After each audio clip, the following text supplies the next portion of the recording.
Habari gani mtazamaji wa Nje ya Box TV? Karibu sana kwenye The Trending Buzz, ni kipindi ambacho kinakuletea trending stories ambazo zimemake headlines kwenye mitandao ya kijamii. As you know that kwamba huu umekuwa ni mwezi wa tuzo mara baada ya kumuona Diamond Platnumz akatuwakilisha vizuri kwenye baadhi ya tuzo kutokea kutokea Afrika. Sasa tumeona sasa hivi kuna tuzo hizi za African Golden Awards ambapo pia Diamond ameingia kwenye kipengele cha msanii bora wa kiume ambaye anafanya vizuri Afrika, na ameingia kwenye hiyo category tukiona kwamba anashindana na watu ambao ni mashuhuri wakina Burna Boy, wakina Wizkid, wakina Rema na watu kama hao.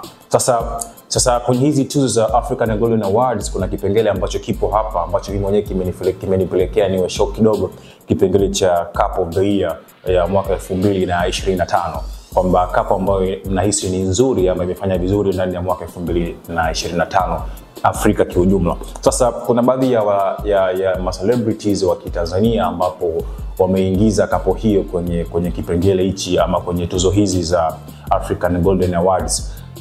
Tumeona kuna kapo ya Hamisa Mobeto pamoja na Aziz Ki wameingiza kwenye hichi kipengele, wanawania kapo bora ya Afrika mwaka 2025 kwenye hizi tuzo za African Golden Awards. Lakini pia kuna kapo ya Haji Manara pamoja na Zailisa wameingia kwenye hii category.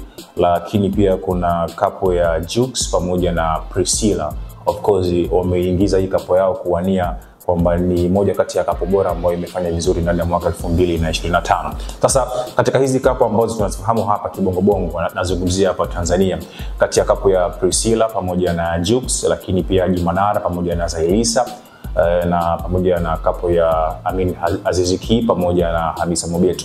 Unahisi kwenye hizi tuzo za African Golden Awards kupitia hizi kapo tatu ambazo zimetrend hapa kibongobongo, unahisi ni kapo gani ambayo kwako wewe ni pendo, labda unaipenda, unahisi imetrend ama imefanya vizuri ndani ya mwaka 2025? Hebu naomba tuambie, drop your comment hapo kwenye comment section kwamba wewe ni mpenzi wa kapo ipi na unategemea ni kapo gani ambayo unahisi itakuja na ushindi kutoka kwenye tuzo za African Golden Awards. Endelea kuangalia Nje ya Box TV kwa taarifa zaidi. Ulikuwa na mimi 24/7 Shots.